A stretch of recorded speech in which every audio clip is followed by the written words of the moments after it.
جب زکوٰۃ کا حکم آیا جناب حضرت بلال حبشی رضی اللہ تعالی عنہ سے آپ نے فرمایا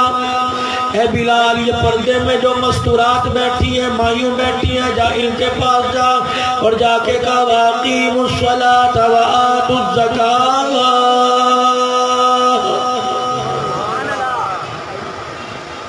نماز امیر پر غریب پر معذور پر حاکم پر محکوم پر پیر پر مرید پر استاد پر شاگرد پر دکاندار پر گاہک پر ملازم پر افسر پر ہر ایک پہ فرض ہے لیکن زکوٰۃ جن کو اللہ نے مال دیا ان پر ہے غریبوں کو چھوٹ ہے جناب سیدنا بلال حبشی رضی اللہ تعالی عنہ مستورات کے پاس عورتوں کے پاس پردے میں گئے اور جا کے کہا او ماں بہنوں آج خدا کے نبی پر اللہ کا نیا حکم آ گیا آپ نے فرمایا کہ اللہ کہہ رہا ہے اپنے مالوں کی زکوٰۃ دو حضرت بلال کے پاس ایک مائی مجمع میں سے اٹھ کے آئی اور پردے میں آ کے کہنے لگی بلال یہ زکوٰۃ کیا ہوتی ہے کہنے لگے پتہ تو مجھے بھی کوئی نہیں انہوں نے اتنا کہا تھا بلال انکار جو زکوٰۃ کا کرے کہہ دے جہنم میں جائے گی جو زکوٰۃ دے گا اقرار کرے گی وہ جنت میں جائے گی ایک عورت کی چیخ نکلی اٹھی حضرت بلال کے پاس آئی اپنے بازو پر ہاتھ پھیرا جتنے بازو میں چوڑیاں تھیں ساری اتار کر حضرت بلال کے قدموں میں رکھ کے روتی چلی گئی سیدنا بلال حبشی رضی اللہ تعالی عنہ نے اس مائی کو آواز دے کے کہا اماں جان سارا سونا دینے کو تو نہیں کہا تھوڑی سی زکوٰۃ اس میں دینے کو کہا کہ بلال اسے اٹھا کے لے جا خبردار یہاں رکھ کے نہ جانا جو چیز جہنم میں لے جانے کا ذریعہ بنے پہننا تو دور کی بات ہم اسے اپنے پاس رکھنا بھی گوارا نہیں کرتی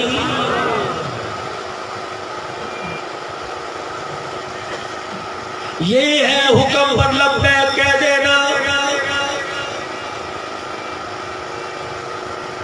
میں نے زندگی کا مشاہدہ کیا اللہ غنی ظہر کی نماز پڑھ رہا ہے عصر کی پڑھ رہا ہے مغرب کی پڑھ رہا ہے عشاء کی پڑھ رہا ہے بڑا بڑا متقی بڑا بڑا بے نمازی چار چار نمازوں میں آنے والا فجر کی نماز نہیں پڑھتا اور لوگوں اس میں تھکن کا مسئلہ کوئی نہیں اس میں پریشانی بیماری کا مسئلہ کوئی نہیں فجر کی نماز تجھے کیوں نصیب نہ ہوئی تو نے بے نمازی بیوی کو جو پاس سلا رکھا ہے اس کا اثر اتنا پڑا کہ اس نے تجھے فجر کی نماز میں اٹھنا ہی نہ دیا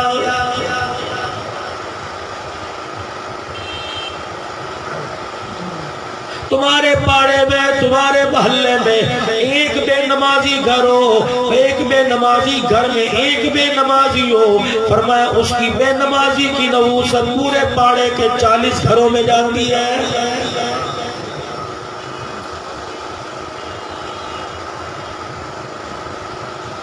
معاف کرنا اس منبر پر بیٹھنے والا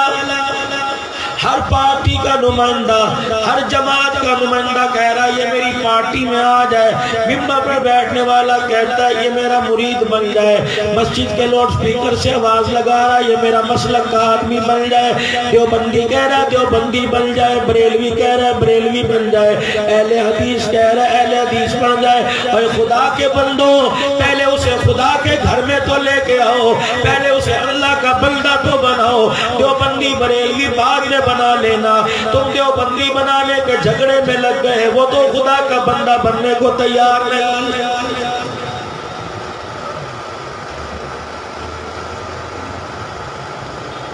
میں تمہارے سے ایک سوال کر کے جا رہا ہوں مجھے جواب دینا تقریباً 900 کلومیٹر کا سفر 15 گھنٹے کا سفر کر کے میرے گھر سے یہاں تک کا بنتا ہے میں آپ حضرات کے پاس آیا اور پتہ نہیں سال میں کتنے میرے چکر یہاں لگتے ہیں میں نے کسی شہر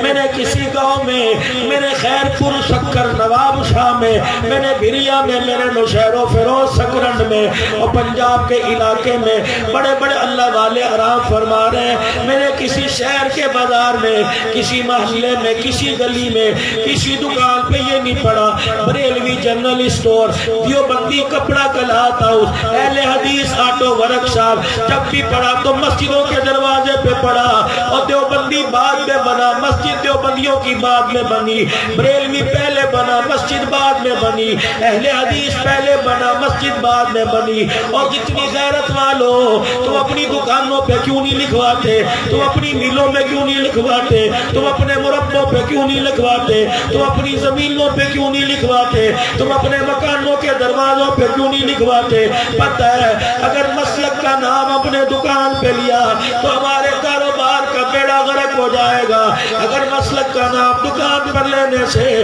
کاروبار کا بیڑا غرق ہو گیا، یہ نام تم نے مسجدوں کے دروازے پر لکھ دیا، خدا پاک کی قسم خدا کا دین تباہ ہو جائے گا.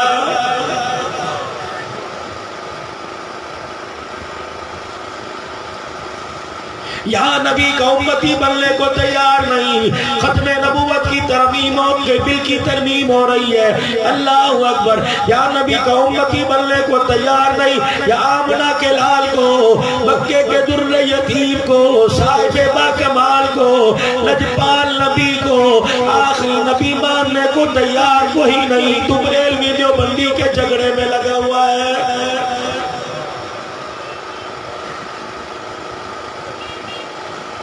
پورے بازار میں جا کے دیکھ لو، میں سب بازار کی بات نہیں کرتا، سب دکانداروں کی بات نہیں کرتا، کسی بھی دکان میں جا کے دیکھ لو، سورہ یاسین کا کیلنڈر لگا ہوا ہے، سورہ رحمان کا کیلنڈر لگا ہوا ہے، سورہ واقعہ کا کیلنڈر لگا ہوا ہے، لوح قرآنی کا کیلنڈر لگا ہوا ہے، مکے مدینے کی تصویریں بنی ہوئی ہیں. اور اتنے قرآن کی آیتوں کے باوجود مکے مدینے کے سائے میں بیٹھ کر اور دکانداری کر رہا ہے. اور اذان کی آواز سن کر تو کیوں نہیں اٹھتا؟ کیا تجھے مکے مدینے والے کا بھی حیا کوئی نہیں؟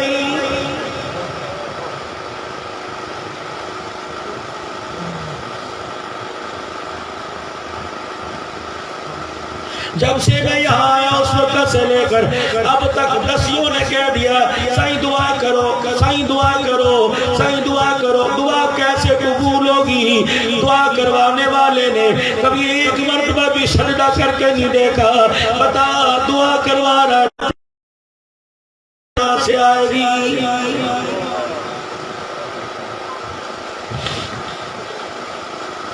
کہہ رہا مولوی صاحب دعا کرو بچوں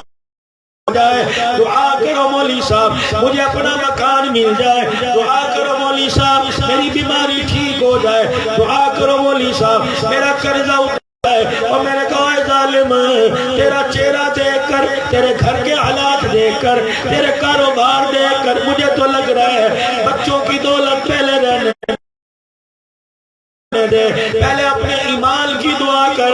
جیسے حالات لگ رہے ہیں اپنے ایمان کی دعا کر کے مولوی صاحب دعا کرو میرے ساتھ سفر کے اندر میرا ایمان بھی چلا جائے.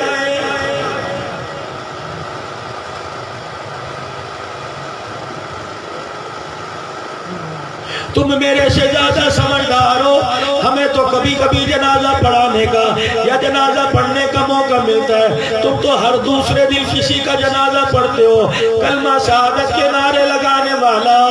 سر کے اوپر ٹوپی کپڑا رکھنے والا، نگاہیں نیچی کر کے چلنے والا،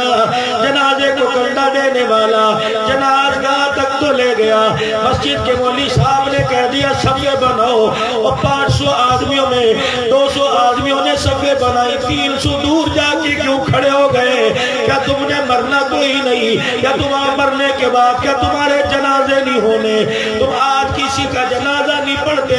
مجھے اس بات کی گارنٹی دو کل تم مر گئے تمہارا جنازہ کون پڑھے گا؟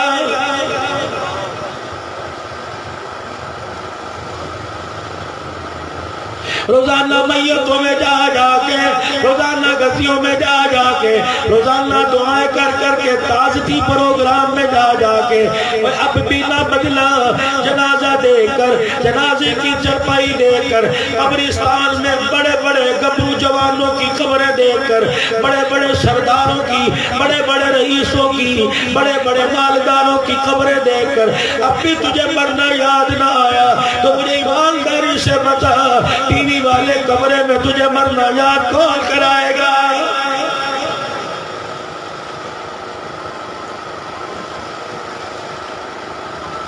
گھر سے نکلتا ہے روزانہ تیرا موٹر سائیکل اسی روڈ سے گزرتا ہے جس روڈ پہ دائیں بائیں سجے کھبے قبرستان ہے، قبروں کی خدا پاک کی قسم ہے تو حالت نہیں دیکھتا، پھولوں کی دور کی بات ہے، گلاب کی دور کی بات ہے، مکھانے کھچواروں کی دور کی بات ہے، پانی کے چھڑکاؤ کی دور کی بات ہے، اور تجھے حالت دیکھ کر اپنے پہ ترس نہیں آتا۔ بڑے بڑے مالداروں کی قبروں پر مٹی بھی پوری کوئی نہیں۔